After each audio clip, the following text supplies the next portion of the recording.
Hello dear students, इस video में हम स्टार्ट करने जा रहे हैं जो हमारा चैप्टर नंबर फर्स्ट है रियल नंबर्स एंड उसमें हम बेसिक से स्टार्ट करेंगे। तो इन वीडियोस का हमारा सबसे मेन मोटो क्या है कि जिनको बिल्कुल या तो कुछ भी नहीं आता या हम बोल सकते हैं कि जिन्होंने अभी तक इसके बारे में कुछ भी नहीं पढ़ा ये उनके लिए भी इम्पोर्टेंट है, एंड जिन्होंने एक बार चैप्टर कंप्लीट कर लिया ये उनके लिए भी इम्पोर्टेंट है क्योंकि इसमें हम बेसिक करने वाले हैं प्लस जो पॉसिबल 1 मार्क्स क्वेश्चन हैं जो आ सकते हैं एग्जाम में या आ चुके हैं, तो ये आपका कॉन्सेप्ट भी बढ़ाएगा प्लस आपके मार्क्स स्कोर करने में भी हेल्पफुल होगा। तो सबसे पहले स्टार्ट करते हैं प्राइम नंबर्स। तो प्राइम नंबर्स कौन से होते हैं? जो प्राइम नंबर्स हैं ये पॉजिटिव इंटीजर्स होते हैं और जिनके केवल 2 पॉसिबल फैक्टर्स हैं, एक तो नंबर 1 एंड एक नंबर इटसेल्फ। मान लो जैसे हम ले लेते हैं 6 के कौन कौन से फैक्टर्स हैं? 1 2 3 एंड 6 के ये पॉसिबल फैक्टर्स हैं। पॉसिबल फैक्टर्स मीन्स 6 इन नंबर से डिवाइड हो जाता है, 1 से भी डिवाइड हो जाता है, 2 से भी, 2 3 जा 6, 3 से भी 2 टाइम्स, 6 से भी हो जाता है, 6 1 जा 6। तो यहाँ तो हमारे पास 2 से ज़्यादा फैक्टर्स टोटल देखेंगे तो अब 4 हैं, तो 6 is not a prime number. तो फिर प्राइम नंबर क्या हो जाएगा हमारे पास? जैसे हम 2 लेते हैं तो 2 का फैक्टर्स कितने हो जाएंगे? 1 एंड 2, केवल इसके 2 ही फैक्टर आए तो 2 हमारा प्राइम नंबर हो गया। और नंबर ले लेते हैं हम इसके अकॉर्डिंग कोई और 43 के पॉसिबल फैक्टर्स बताइए। अगर 43 के केवल ये ही 2 फैक्टर्स हैं that means 43 is a prime number. तो ऐसे हमारे जो प्राइम नंबर्स हैं वो कौन कौन से हैं? 1 3 5 7। तो इनके केवल 2 फैक्टर्स होते हैं, एक तो 1 होता है और एक नंबर खुद होता है, then those numbers are prime numbers. Composite number, अभी आप बोलेंगे कि ये तो हमारा 10th में कहाँ से आ गया? देखिए इनके बेसिस पे बहुत सारे क्वेश्चंस हैं जो पहले भी आ चुके हैं या आगे भी आ सकते हैं, तो उन क्वेश्चंस को भी देखेंगे हम अभी। It is a positive integer that has at least 1 divisor factor other than the 1 and itself. 1 और इटसेल्फ के अलावा कोई और फैक्टर है तो उसको हम कंपोजिट नंबर बोलेंगे। जैसे 6 के फैक्टर्स थे हमारे पास, 1 एंड नंबर इटसेल्फ के अलावा हमारे पास 2 फैक्टर्स और हैं यहाँ पे, तो कम से कम एक चाहिए आपका। तो यहाँ तो हमारे पास 2 हैं, तो 6 हमारा कंपोजिट नंबर हो गया। तो 4 कंपोजिट नंबर हो गया, 6 कंपोजिट नंबर हो गया, 8 हो गया। तो उसके बाद देखिए 2 हमारा प्राइम था, 3 हमारा प्राइम है, 4 हमारा कंपोजिट है, 5 प्राइम है, 6 कंपोजिट है, लेकिन 1, तो 1 ना तो प्राइम नंबर होता है ना ही कंपोजिट नंबर होता है। 1 is the only natural number which is neither prime nor composite. अब इसको स्टार्ट करते हैं क्वेश्चंस। स्मॉलेस्ट प्राइम नंबर कौन सा है? Smallest prime number is 2। Smallest composite number is 4। Smallest composite even number, composite भी होना चाहिए और इवन भी होना चाहिए, ऑफकोर्स सेम, क्योंकि 4 हमारा स्मॉलेस्ट कंपोजिट था और ये इवन नंबर भी होता है तो 4 हो जाएगा। स्मॉलेस्ट कंपोजिट ऑड नंबर, तो ऑड होना चाहिए एंड कंपोजिट होना चाहिए, दोनों चीज़ें होना चाहिए। देखिए 4, उसके बाद 5 हमारा प्राइम होता है, 6 कंपोजिट है लेकिन इवन है, ऑड नहीं है। 7 हमारा प्राइम है, 8 हमारा कंपोजिट है लेकिन इवन है, ऑड नहीं है। 9 हमारा कंपोजिट है, कंपोजिट मीन्स इसके फैक्टर्स देखेंगे तो 1 3 एंड 9, तो 9 हमारा कंपोजिट है, साथ में 9 इज अ ऑड नंबर। देखिए अब ऑड और इवन कौन से होते हैं? जो नंबर्स 2 से कंप्लीटली डिविजिबल होते हैं those numbers are even numbers, और जो 2 से कंप्लीटली डिवाइड नहीं होते, कुछ भी रिमाइंडर बचेगा, जैसे आप 7 को डिवाइड करोगे तो 2 3 जा 6, तो 1 रिमाइंडर बचा, तो means 7 is a odd number. तो therefore 9 is the smallest composite odd number. अब नेक्स्ट बताना है इवन भी होना चाहिए एंड प्राइम भी नंबर होना चाहिए, ऐसे जितने भी वो सभी लिखने हैं हमें। तो इसका आंसर केवल आएगा 2। 2 इज द ओनली नंबर। क्यों?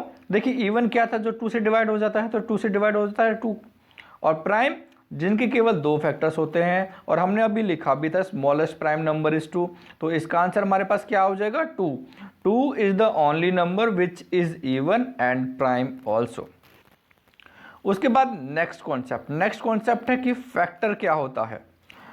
एक नंबर है वो डिवाइड करता है दूसरे नंबर को और कोई भी रिमाइंडर लीव नहीं होता, कोई भी रिमाइंडर नहीं बचता, तो जो नंबर डिवाइड कर रहा है वो क्या है? फैक्टर है। किसका? जिस नंबर को डिवाइड कर रहा है। मीन्स देखिए इसमें हमने एग्जांपल्स भी लिखा हुआ है। 6 को डिवाइड करते हैं 2 से, 2 3 जा 6, कंप्लीटली डिवाइड हो गया 3 टाइम्स, तो 2 है वो क्या है, फैक्टर है किसका, 6 का।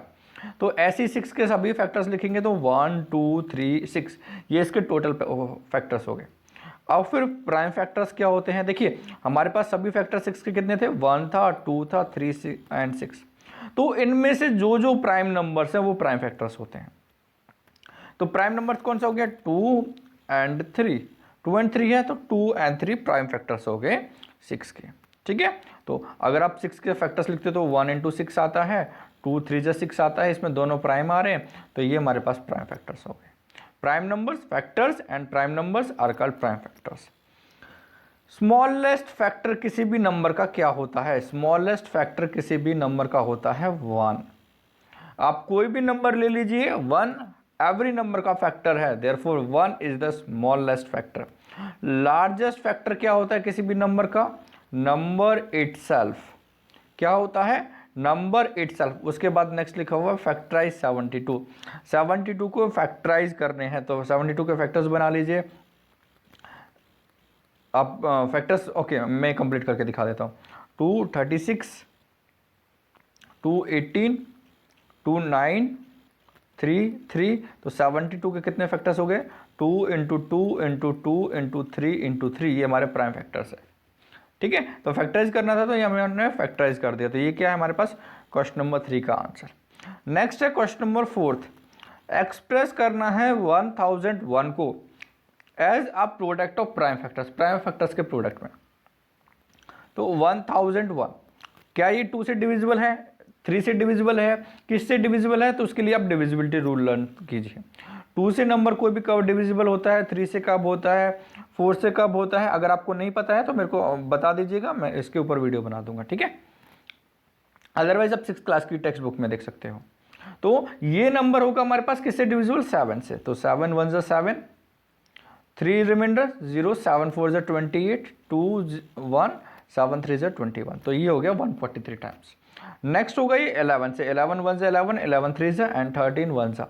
तो अब अगर 1001 के प्राइम फैक्टर्स लिखने हैं तो वो है हमारे पास 7 इंटू 11 इंटू 13। देखिए प्राइम फैक्टर्स सभी जितने भी इसके फैक्टर्स हैं वो प्राइम नंबर्स हैं, तो ये हो गए इसके 1001 के प्राइम फैक्टर्स। तो as a product of prime factors लिख लिया हमने 1001 को। ये हमारा एक रूल और बनाएगा, वो हम आगे पढ़ने वाले हैं कि देखिए 1001 था कंपोजिट नंबर, क्योंकि इसके देखिए कितने फैक्टर्स हैं, 1 एंड नंबर इटसेल्फ के अलावा भी आप देख सकते हो तो 3 फैक्टर्स आ रहे हैं हमारे पास यहाँ पे। तो एक से ज़्यादा होता है तो वो क्या होता है, कंपोजिट नंबर। तो 1001 है कंपोजिट नंबर, तो कंपोजिट नंबर को हमने लिख लिया as a product of prime numbers. ये हम आगे पढ़ेंगे तब देखेंगे बाकी।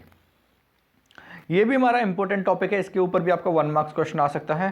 फैक्टर ट्री, फैक्टर ट्री क्या है, डायग्राम है जो यूज किया जाता है प्राइम फैक्टर्स निकालने के लिए किसी भी नेचुरल नंबर का जो 1 से ग्रेटर है। जैसे 36 था, 36 को कर लिया 2 इंटू 18, अब 2 तो हमारा प्राइम नंबर हो गया, ये तो आगे करना नहीं हमें, तो अब 18 के फैक्टर्स कर लिए 2 इंटू 9 18। अब again 2 is also a prime number, तो इसके भी आगे फैक्टर्स नहीं बनाने, लेकिन 9 के करोगे आप तो 2 से तो होना नहीं है, 9 डिवाइड, तो 3 3 ज़ा 9, दोनों आपके प्राइम फैक्टर्स आ गए, प्राइम नंबर्स हैं 3 एंड 3। तो टोटल जो 36 के प्राइम फैक्टर्स आए हैं वो हैं 2 इंटू 2 इंटू 3 इंटू 3, जो लास्ट में स्टॉप हुआ था, दीज आर प्राइम फैक्टर्स। तो जो फैक्टर ट्री यूज होता है वो क्या है, एक डायग्राम है जो यूज किया जाता है प्राइम फैक्टर्स। ओके, इसके बेसिस पे क्वेश्चंस। पहला क्वेश्चन है कि 420 को फैक्टर ट्री से सॉल्व करना है, तो 420 को फैक्टर ट्री से सॉल्व कर लेते हैं। 420 2 से करोगे कितने टाइम्स जाएगा, 2 2 ज़ा 4, 2 1 ज़ा 210, तो अगेन 2 का तो होना नहीं है, इसको दोबारा 2 से कर लेते हैं। ऐसे ही 2 1 ज़ा 2, 0 2 5 ज़ा 10, ये आपको फैक्टर्स बनाने चाहिए। अगर आपको नहीं आता तो आप साइड में रफली ऐसे कर सकते हो, 2 से डिवाइड किया, ठीक है, आप ऐसे करके देख सकते हो, या 210 को 2 से डिवाइड कर लीजिए, ऐसे भी कर सकते हो आप आराम से, कोई जल्दबाजी नहीं करनी है। अब ये 2 से डिवाइड नहीं होगा तो हम 3 से कर लेंगे। अगेन सेम चीज़, अगर आपको नहीं पता 105 को 3 से डिवाइड करने के बाद कितना आता है तो आप साइड में रफ में करके देख सकते हो। तो ये हो जाएगा कितना, 3 3 ज़ा 9 एंड 3 5 ज़ा 15। अगेन 35 के फैक्टर्स 5 7 से 35। अब 5 एंड 7 दोनों प्राइम नंबर्स हैं, ये आगे हमारे एक्सप्लेन नहीं होंगे, ठीक है। तो हमारे पास यही आंसर आ जाएगा। तो 420 के प्राइम फैक्टर्स का प्रोडक्ट में कैसे हो जाएगा, 2 इंटू 2 इंटू 3 इंटू 5 इंटू 7, ये हमारा एज ए प्राइम फैक्टर्स कर लिया with the help of tree. Okay, ये हमारे पास with the help of factor tree. अब आपको क्वेश्चन नंबर 2, आपको 2 फैक्टर ट्रीज दे रखे हैं, इनके वो कंप्लीट करना है। जैसे 72 था, 2 से कितने टाइम्स जाएगा, 36 टाइम्स। अगेन 36 को करेंगे तो 18 टाइम्स, 9 टाइम्स, एंड ये करेंगे तो 3 एंड 3।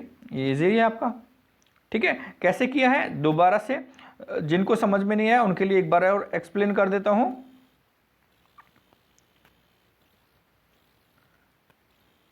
ओके, देखिए 72 था, 72 को 2 टाइम्स किया, 72 है, ये लिखा हुआ 2 नंबर्स का प्रोडक्ट, ठीक है। इसका मतलब हम ये बोल सकते हैं 2 नंबर्स का प्रोडक्ट है, तो 2 से डिवाइड कर लीजिए। 2 3 जा 6, 1 2 6 जा 12, कितने टाइम्स हुआ, 36 टाइम्स। तो यहाँ पे हमने लिख लिया 36। अब 36 किस किस का प्रोडक्ट आएगा, तो 2 तो लिखा हुआ है, तो 36 को 2 से, क्योंकि ये 2 लिखा हुआ है यहाँ पे, 2 से डिवाइड कर दीजिए तो 18 आ जाएगा। अगेन 18 को 2 से करना है, 9 आ जाएगा।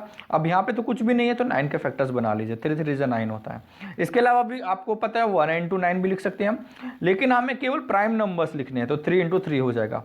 तो ऐसे हमारे टोटल फैक्टर्स आए हैं, ये हमारा कंप्लीट हो गया। अब नेक्स्ट देखिए, हमें इसमें x का वैल्यू भी फाइंड आउट करना है, तो ये हमारा थोड़ा सा उल्टा चलेगा। कैसे, आपको दे रखे 2 3, तो 2 3 जा 6, तो ये हो गया हमारे पास 6, क्योंकि 6 के फैक्टरी करके 2 एंड 3 आते हैं। अब इन दोनों का मल्टीप्लाई करके ऊपर लिख दीजिए, 6 5 जा 30। अब इन दोनों का मल्टीप्लाई करके ऊपर लिख दीजिए, तो 35 जा 150, तो x का वैल्यू कितना हो जाएगा, 150। ऐसे हमारे फैक्टर ट्री के क्वेश्चन होंगे, ये इंपॉर्टेंट क्वेश्चन हैं, ये आपके एग्जाम में आ सकते हैं, ठीक है। उसके बाद देखिए फंडामेंटल थ्योरम ऑफ अर्थमेटिक। तो जब मैंने आपको स्टार्टिंग में बताया था कि हमारे सिलेबस में क्या क्या है, तो मैंने वहाँ पे लिखा भी था आपको कि fundamental theorem of arithmetic important है, हमारा यूक्लिड्स रिमूव किया है 2021 के एग्जाम के लिए, ठीक है। लेकिन बाकी थ्योरम्स जो इसमें है, बाकी स्टेटमेंट रिमूव नहीं किए हैं। तो सैम्पल पेपर अगर आप चेक करोगे तो उसमें पूछा भी हुआ है कि फंडामेंटल थ्योरम ऑफ अर्थमेटिक्स को डिफाइन करना है। तो फंडामेंटल थ्योरम ऑफ अर्थमेटिक का दूसरा नाम भी आपको गूगल पे मिल जाएगा, वो है यूनिक फैक्टराइजेशन थ्योरम या फिर यूनिक प्राइम फैक्टराइजेशन थ्योरम। तो अगर आप इसको नेमिंग याद रह जाता है तो गुड, अदरवाइज नहीं रहता है तो कोई बात नहीं। तो हमारा डेफिनेशन कहाँ से हो जाएगा, स्टेट हो जाएगा हमारे पास, every integer greater than 1 either is a prime number. जो हमारे पास कोई भी नंबर ले लीजिए, ठीक है, कोई भी इंटीजर जो पॉजिटिव इंटीजर है जो ग्रेटर है 1 से बड़ा, तो 1 से बड़ा कौन सा इंटीजर होता है, 2 3 4 है ना, 2 से स्टार्ट होते हैं। तो स्मॉलेस्ट अगर 1 से बड़ा बोलेंगे इंटीजर कोई, तो 2 हो जाएगा। तो 1 से जो बड़ा इंटीजर है वो या तो प्राइम नंबर होगा, जैसे कि 2 प्राइम है, 3 प्राइम है, 4 लिखा, तो उसके बाद बोला हुआ है और can be represented as a product of prime numbers. अगर वो प्राइम नंबर नहीं है तो हम उसको प्राइम नंबर्स के प्रोडक्ट में लिख सकते हैं। Moreover their representation is unique except for the order of factors. मतलब इसका मीनिंग क्या है, जैसे मैं 6 के फैक्टर्स लिखता हूं, मैंने लिख दिया 2 इंटू 3 प्राइम नंबर्स के प्रोडक्ट में लिख दिया। 6 is a composite number and उसको मैंने 2 इंटू 3 करके लिख दिया, है ना, प्राइम नंबर्स का प्रोडक्ट में। तो आप इसको या तो 2 इंटू 3 लिखिए या 3 इंटू 2 लिखिए, आपके नंबर्स रहेंगे यही, बस आप उनका ऑर्डर चेंज कर सकते हो। मीन्स एक में आगे कर दिया, एक में पीछे कर दिया, बाकी रहना वही है, ठीक है। तो ये है हमारी फंडामेंटल थ्योरम ऑफ अर्थमेटिक। तो आपको ये लर्न भी करनी है, एंड कहाँ से करनी है, ऑफकोर्स जो अब अंडरलाइन बचा हुआ है, every integer greater than 1 either is a prime number itself और can be represented as a product of prime numbers and that moreover this representation is unique except for the order of factors। और short form में अगर आपको learn रखना है तो कैसे करोगे, composite number is equal to किसके बराबर होगा, ये प्रोडक्ट ऑफ प्राइम नंबर्स। तो जो कंपोजिट नंबर्स हैं उनको हम प्रोडक्ट ऑफ प्राइम नंबर्स में लिख सकते हैं। इसके बेसिस पे क्वेश्चन, एक्सप्लेन वाई दिस, ये दे रखा है कि ये प्राइम नंबर है, ये क्यों है। सीबीएसई 2015 में आया था, इस टाइप के और भी हम डिजिट चेंज करके लिख सकते हैं। सेम आपके एनसीईआरटी में भी क्वेश्चन दे रखा है, बस थोड़ा सा डिजिट चेंज है, तो उसके अकॉर्डिंग भी आपके और भी क्वेश्चन आ सकते हैं। देखिए ऐसे नेक्स्ट दे रखा है 12 की पावर n, ये भी 15 में आया था, इसके अकॉर्डिंग भी आपके बहुत सारे 6 की पावर n, 4 की पावर n और भी बहुत सारे क्वेश्चन हैं। तो आप इनको लिखोगे कैसे, देखिए पहला लिखा हुआ है 3 × 5 × 13 × 46। तो इसको आप कैसे लिख सकते हो, या तो देखिए इसको पूरा सॉल्व कर लीजिए, ठीक है, कि 3 × 5 15, 15 × 13 × 46, या फिर आपके पास एक और मेथड है इसको सॉल्व करने का, वो क्या है, ये लिखा हुआ आपका 3 × 5 × 13 × 46 प्लस 23, दोनों में से हो जाएगा आपका कॉमन 23, एंड क्या बचेगा 3 × 5 × 13, एंड इसमें से भी 23 कॉमन लिखा था तो बचेगा 2 हमारे पास, एंड प्लस 1, ब्रैकेट नहीं लगाना यहाँ पे ना, ओके, प्लस 1, क्योंकि 23 दोनों में से कॉमन लिखा है तो वहाँ पे केवल 1 बचा, क्योंकि 23 को हम लिख सकते हैं 23 × 1, तो 23 कॉमन लिखा था तो क्या बचा, केवल 1। तो ये 23 इंटू, अब ये इंटू समथिंग है 1 के अलावा और बाकी, ठीक है, तो अगर आप मल्टीप्लाई भी करोगे तो कितना आएगा, 5 2 = 10, 13 3 कितना हो जाएगा 39, एंड 390, एंड प्लस 1 इज 391, तो ये आपका हो गया 23 × 391। तो ये प्रोडक्ट ऑफ समथिंग है, अगर आपको पूरा भी नहीं करना तो it is product of something, therefore it is not a prime number, इसलिए ये प्राइम नंबर नहीं है। Explain why is a prime number पूछा, is not a prime number, question क्या होना था, इज, सॉरी है ना, इज या तो होगा यहाँ पे कंपोजिट नंबर, क्वेश्चन चेंज कर लेना प्लीज, या तो होगा ये कंपोजिट नंबर, थोड़ा सा गलत लिख दिया है, या फिर होगा is not a prime number, कोई एक वर्ड मिस हुआ इसमें से, या तो लिखिए नॉट अ प्राइम नंबर या फिर कंपोजिट नंबर। तो it is a product of two numbers, it is a product of prime numbers, therefore it is not a prime number, therefore या फिर it is a composite number. वो question के according, आपको composite पूछा है तो composite लिख देना, अगर पूछा है नॉट अ प्राइम नंबर तो नॉट अ प्राइम नंबर लिख देना, तो therefore it is a composite number, COMPOSITE, composite number. Okay next, check whether 12 की power n where n is a natural number can end with digit 0। तो सबसे पहले इसमें कौन सा प्रॉपर्टी यूज हो रहा है कि अगर ये एंड होना है किससे, 0 से, तो 0 से एंड होना है तो मतलब प्रोडक्ट इनटू में 10 होता सब कुछ, कुछ ना कुछ है ना। अगर आपके पास 390 लिखा हुआ तो लिखा 39 × 10, तो तब भी तो 0 से एंड होगा, तो या फिर उससे ज़्यादा भी हो सकता है, तो लेकिन एटलीस्ट एक 2 और एक 5 उनको चाहिए एंड होने के लिए, क्योंकि प्रोडक्ट 10 0 तब भी हो सकता है लास्ट में, 2 और 5 दोनों चाहिए। लेकिन अगर आप यहाँ पे देखोगे 12 की पावर n, तो पहले मैं ये रफ कर देता हूँ, ये समझाने के लिए लिखा था। तो अगर आपके पास लिखा हुआ 12 की पावर n, तो इसको कितना लिख सकते हो, 12 को 2 2 = 4, 4 3 = 12 की पावर n लिख दिया मैंने। तो ये कितना हो गया 2 की पावर 2 × 3 की पावर, और पूरे के पावर n लिखा 2 की पावर 2n × में 3 की पावर n। ये हमने फैक्टर्स बनाए हैं, लेकिन आपको इसमें लिखना है कि यहाँ पे n नेचुरल नंबर है, आपको दे रखा है, साथ में हमको ये बताना है कि ये एंड होगा 0 से। n is a natural number, NATURAL, natural number. हम एज्यूम कर लेते हैं लेट 12 की पावर n एंड्स विद 0, क्या होगा, ये 0 से एंड होगा 12 की power n, but prime factors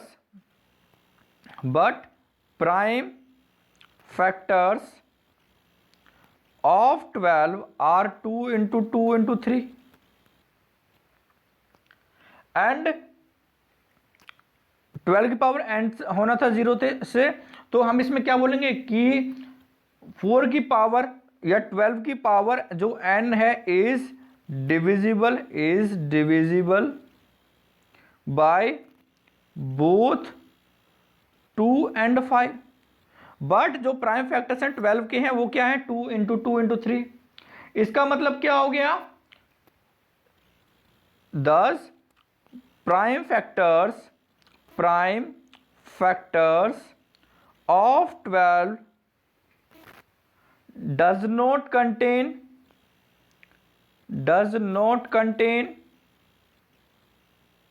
5, that is 12 की power n is not divisible by 5, hence our position is wrong, hence our SUPPOSITI1 supposition is wrong. कौन सा सपोजिशन हमारा कि ये एंड होगा जीरो से, ठीक है, हमने किया था ना लेट 12 की पावर एंड विद जीरो, और जीरो है तो डिविजिबल होगा 2 एंड 5 से, लेकिन हमने फैक्टर्स किया उसमें तो 5 आ ही नहीं रहा था, मीन्स 5 से डिविजिबल नहीं है, hence our position is wrong and 12 की power n will never ends with zero, hence 12 की power n will never ends with zero. या फिर लास्ट लाइन की जगह आप सेम क्वेश्चन में से लिख सकते हो, बेस्ट वही होता है, हैंस फॉर कोई भी n का वैल्यू हो, for there is no natural number, there is no value of n such that 12 की power n with the digit zero, ठीक है। तो आप क्वेश्चन में से भी लिख सकते हो या ये भी लिख सकते हो जो हमने लिख दिया था, that is more than enough. उसके बाद HCF क्या होता है? HCF होता है हाईएस्ट कॉमन फैक्टर, और 2 और मोर नंबर्स हैं इसका डेफिनेशन, ठीक है। HCF क्या होता है या LCM क्या होता है? 2 और मोर नंबर्स हैं जो उनका हाईएस्ट कॉमन होगा उनमें is called the HCF। Means देखिए आपने लिखा 12 एंड 16, इसमें हाईएस्ट कॉमन मीन्स 12 के फैक्टर्स बना लीजिए। 12 के फैक्टर्स कितने होंगे? 2 इंटू 2 इंटू 4, 4 3 से 12। 16 के कॉमन फैक्टर्स बनाए आपने, 2 2 जा 4, 2 जा 8, 2 जा 16, ये हमने फैक्टर्स बना लिए। इनमें हाईएस्ट कॉमन क्या है? एक ये 2 हो गया, एक ये 2 हो गया, इनका आपने प्रोडक्ट कर लिया, वो हो गया आपके पास कितना? 4। तो 4 HCF हो जाएगा 12 एंड 16 का। तो ये होता है हाईएस्ट कॉमन फैक्टर्स, HCF आपको नाम बोल रहे हैं। तो highest numbers among the common factors, तो जितने भी कॉमन फैक्टर्स बनाए उनमें से जो भी आपका हाईएस्ट थे, मतलब सारे कॉमन लिख लिए तो हमने ये बोल दिया वो HCF हो जाएगा। अगर आपको LCM लिखना होता तो क्या होता? Smallest numbers not zero that is multiple of both, जो इन दोनों का मल्टीपल है। तो इसको कैसे सॉल्व करना है एक बार सॉल्यूशन देख लेते हैं। 12 एंड 16 को अगर आपको LCM फाइंड आउट करना है तो कैसे करेंगे? तो 2 2 जा 4, 3 जा 12, तो ये लिख सकते हैं हम 2 कितने टाइम्स आ रहा है? 2 टाइम्स, एंड 3 कितने टाइम्स आ रहा है? 1 टाइम्स। 16 का लिखा आपने 2 2 जा 4, 2 जा 8, 2 जा 16, तो 2 कितने टाइम्स आ रहा है? 4 टाइम्स। तो देखिए इसमें से देखना है, वैसे तो लीस्ट कॉमन मल्टीपल है, लीस्ट कॉमन मल्टीपल मीन्स वो लीस्ट नंबर जो इन दोनों का मल्टीपल है, मतलब ऑफकोर्स इनसे ग्रेटर ही होगा। तो 2 देखिए 2 का हाईएस्ट पावर कितना है? 2 का हाईएस्ट पावर है 4, ऊपर 2 का 2 था एंड 16 में 2 का पावर 4 है, तो हाईएस्ट कितना होगा? 2 का पावर 4। 3 का हाईएस्ट कितना है? 3 तो एक ही दे रखा है, तो नीचे वाले में तो दे भी नहीं रखा, तो भी हमें लिखना है, ठीक है, कोई बात नहीं, अगर नहीं दे रखा तो भी हमें लिखना है। तो ये कितना हो गया? 2 2 जा 4, 2 जा 8, 2 जा 16, 2 का पावर कितना हुआ? 16 इंटू 3, 16 3 जा कितना हो गया? 48, तो 48 होगा LCM। और इनका HCF क्या आया था? 4 आया था। तो कैलकुलेशन देखिए एक बार आराम से, अगर आपको LCM HCF नहीं आता है तो इनको समझने का ट्राई कीजिए, अदरवाइज हमारे पास और भी क्वेश्चन है, हम इनको सॉल्व कर लेते हैं। अब देखिए ये आपका CBSE 2008 में आया था, इसमें देखिए कंपोजिट नंबर अगर आपको नहीं पता, प्राइम नंबर नहीं पता, तो आप क्वेश्चन सॉल्व नहीं कर सकते। HCF निकालना है किसका? स्मॉलेस्ट कंपोजिट नंबर का एंड स्मॉलेस्ट प्राइम नंबर का। तो सबसे पहले आपको क्या करना पड़ेगा? Smallest composite number, COMPOSITE composite number क्या है आपके पास? 4। अभी हमने लिखा था सबसे पहले पेज पे, इसलिए थे वो क्वेश्चन। स्मॉलेस्ट प्राइम नंबर क्या होता है? प्राइम नंबर क्या है आपके पास? 2। और इन दोनों का HCF क्या होगा? HCF निकालने के लिए आप इन दोनों का फैक्टर्स, वैसे तो मैं डायरेक्ट लिख सकता हूं, लेकिन आपके लिए पहले हमने 4 के फैक्टर्स लिखे, 2 2 जा 4 एंड 2 का तो कुछ होगा ही नहीं, 2 इंटू 1 लिख लीजिए, वैसे तो प्राइम नंबर्स लिखते तो इंटू में 1 लिखना ही नहीं हमें। तो इन दोनों में क्या कॉमन है? HCF निकाल रहे हैं ना हम, तो कॉमन क्या है? केवल 2, देयरफॉर HCF कितना हो जाएगा? 2 हो जाएगा हमारे इस आंसर का, क्वेश्चन का आंसर, ठीक है। देखिए छोटे क्वेश्चन हैं इसलिए 1 मार्क्स में आते हैं। Question number 2, HCF of 120 and 144, ये हमारा क्वेश्चन अलग वे से आया हुआ था। क्या था वो? आपको HCF निकालना है एंड LCM निकालना है, दोनों का एक साथ दे रखा था। मैंने आप लोगों के लिए अलग अलग कर लिया जिससे समझने में इजी हो जाए, अदरवाइज एक साथ भी हो जाता है तो क्वेश्चन कोई दिक्कत नहीं था। 120 के फैक्टर्स लिखा 60, 30, 215। ये हम कैसे लिख रहे हैं, आई थिंक ये आपको आता होगा, अगर नहीं आता है तो अगेन एक बार एक्सप्लेन कर देता हूँ, कोई बात नहीं। 120 है, 120 को 2 से डिवाइड किया, कितने टाइम्स जाएगा, 60 टाइम्स जाएगा, है ना। तो 60 लिखा था हमने यहाँ पे, उसके बाद अगेन 60 किससे डिवाइड हो रहा है, उसी के अकॉर्डिंग हमने ये आगे कंप्लीट कर लिया है।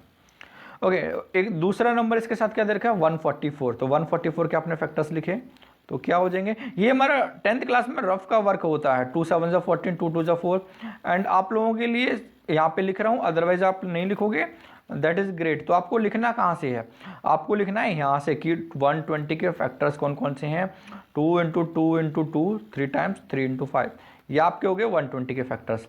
144 के फैक्टर्स कितने हैं, 2 into 2 into 2 into 2, 4 times and 2 times 3। अब देखिए, अगर आपको HCF निकालना है तो लिख दीजिए इनमें से जो कॉमन है, 1 कॉमन, 2 कॉमन, 3 कॉमन एंड ये कॉमन। तो 2 हो गया आपका 3 टाइम्स एंड 3 हो गया 1 टाइम्स, ठीक है।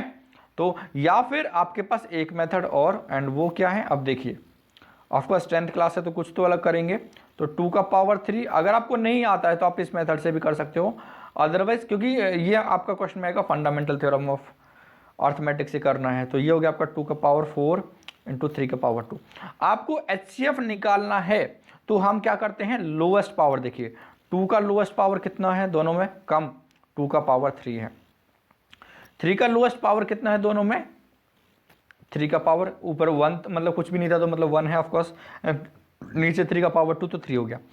5 का लोएस्ट पावर कितना है, 5 तो कॉमन ही नहीं है, सेकंड में दे ही नहीं रखा 5, तो हम 5 नहीं लिखेंगे, तो ये इतना ही रहेगा। 2 का पावर 3 हो गया 8 एंड 8 3 जा 24 हो गया आपका HCF, ठीक है। तो HCF निकालने के लिए देखते हैं लोएस्ट पावर्स और LCM, सेम क्वेश्चन नंबर 3 भी यहीं पे कंप्लीट कर देते हैं, पूरा करना पड़ेगा, उसके बाद आप LCM निकालोगे। LCM के लिए देखते हैं हाईएस्ट पावर्स, तो 2 का पावर 4, 3 का कितना highest 2, and it doesn't matter कि कुछ है या नहीं है, तो जो बचा आपके पास वो पूरा लिख दोगे आप 5। तो इनका मल्टीप्लाई करने के बाद आप बताओगे कि एलसीएम कितना आएगा। तो आपके 3 क्वेश्चन हो गए। क्वेश्चन ऑफ कोर्स फोर्थ, आपको एलसीएम एंड एचसीएफ निकालना है इनका, ये आपके लिए, ये भी आपके लिए होमवर्क है, खुद से करके दिखाओगे, इसका आंसर बताओगे। Next question, important question, again CBSE 2019, and इस टाइप के तो बहुत सारे क्वेश्चन एग्जाम में आते हैं, ठीक है। ये लिखा हुआ है 2 पॉजिटिव इंटीजर्स हैं a and b, p and q में भी बहुत सारे क्वेश्चन आ रखे हैं आपके एग्जाम में। ए दे रखा है, मैं यहीं पे कर देता हूँ 5, ए दे रखा है आपका x की पावर 3 y की पावर 2, बी दे रखा है x y क्यूब। आपको निकालना है एलसीएम। तो एलसीएम के लिए अभी हमने देखा था, क्या देखते हैं, हाईएस्ट पावर। x का दोनों में हाईएस्ट पावर कितना है 3, तो आंसर हो जाएगा x की पावर 3। देखिए ऊपर 3 है, नीचे कुछ भी नहीं दे रखा, मतलब 1, तो हाईएस्ट x का पावर कितना ज़्यादा है, ज़्यादा वाला बताना है 3। y का पावर ज़्यादा वाला कितना है, ऊपर है दे रखा है स्क्वायर और नीचे दे रखा है क्यूब, तो ज़्यादा कौन सा होगा, ऑफकोर्स क्यूब। तो ये हो गया हमारा एलसीएम। वैसे इन्होंने एचसीएफ नहीं पूछा, लेकिन फिर भी हम इसमें एचसीएफ भी निकाल लेते हैं कि एचसीएफ निकालना होता तो कैसे निकालते हैं। तो एचसीएफ कैसे हो जाता, एचसीएफ निकालते हैं हम जितना कम पावर होता है ना, तो दोनों में कम पावर x का कितना है, केवल सिंगल, y का पावर कितना है y स्क्वायर, तो x y स्क्वायर, ये आपके पास हो जाता है एचसीएफ अगर पूछा हुआ होता तो। Next, relation between the numbers their LCM and HCF के बीच में रिलेशन क्या होता है।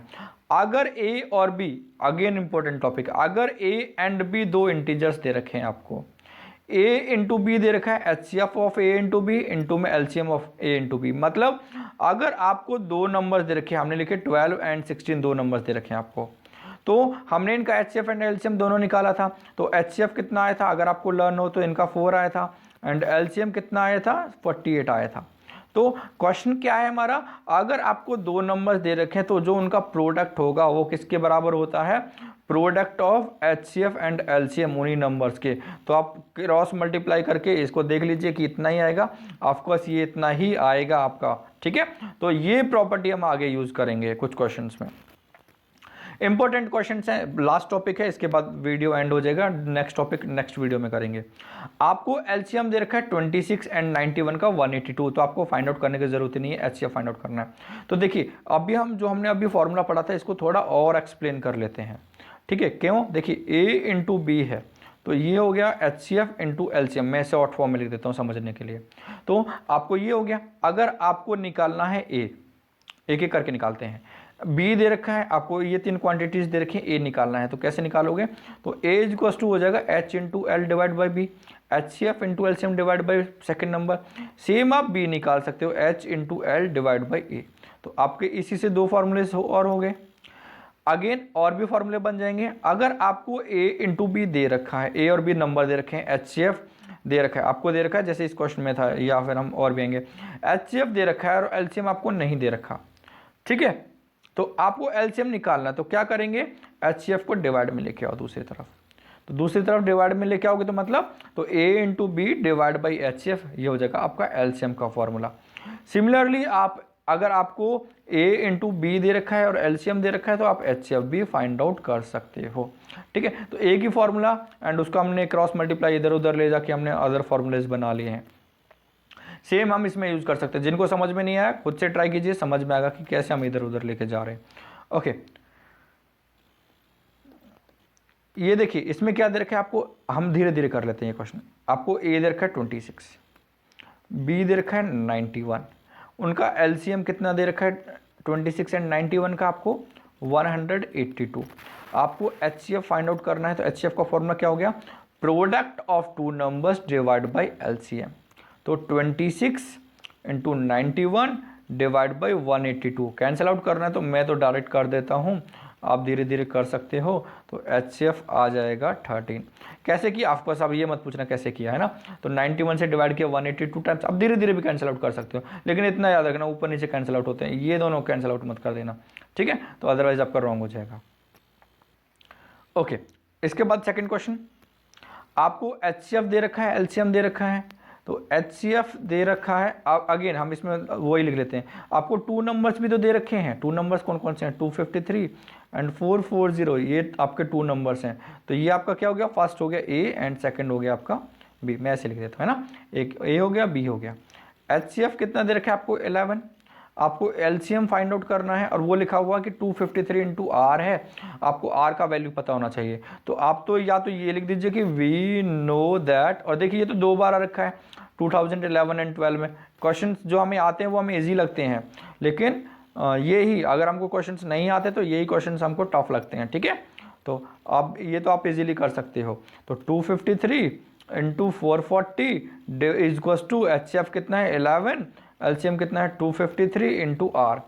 कैसे निकालोगे R का वैल्यू? दूसरी तरफ लेके चला जाओ पूरा, बाकी तो डिवाइड में आ जाएगा, है ना। तो ये हो गया 11 इंटू 253, तो 253 से 253 कैंसिल, 11 4 जा 44 0। तो R का वैल्यू कितना आ गया आपके पास? 40। बाकी आप कैलकुलेशन एक बार खुद से भी ट्राई करोगे। जिनको नहीं है, अगेन A B दे रखा है, ठीक है, HCF दे रखा है, LCM भी दे रखा था वैसे तो, लेकिन हमने फॉर्मूला पुट कर लिया क्योंकि पूरा नहीं दे रखा था हमें, और उसके अकॉर्डिंग हमने R का वैल्यू फाइंड आउट कर लिया। HCF important question again. HCF दे रखा है 2 नंबर्स का। अब देखो आप हर बार देखोगे कि 2015 15 आ रहा है या 19 19 आ रहा है, मतलब ऑफकोर्स डिफरेंट सेट्स होते हैं, डिफरेंट सेट्स में आया होगा ना। HCF दे रखा है 2 नंबर्स का, A एंड B का 5 है। तो 2 नंबर्स कौन से हैं? A एंड B, एंड उनका HCF कितना है दे रखा है आपको? HCF of A and B है 5, and LCM of A and B कितना दे रखा है आपको? 200। आपको क्या फाइंड करना है? उनका प्रोडक्ट। तो ये हम कर रहे हैं सॉल्यूशन। तो फॉर्मूला क्या होता है हमारे पास? अगेन लिख दीजिए आप, वी नो दैट, क्या पता है हमें? Product of 2 numbers is equal to their HCF and LCM। Product HCF और LCM। तो A इंटू B या फिर A B कितना आ जाएगा? HCF कितना है? 5, LCM कितना है? 200, मल्टीप्लाई करना आपको आता है, दैट इज 1000। तो A B का प्रोडक्ट कितना आ गया आपके पास? 1000। Thank you. अगर फिर भी डाउट होते तो आप कमेंट बॉक्स में पूछ सकते हो। And again next video, next topic. Thank you.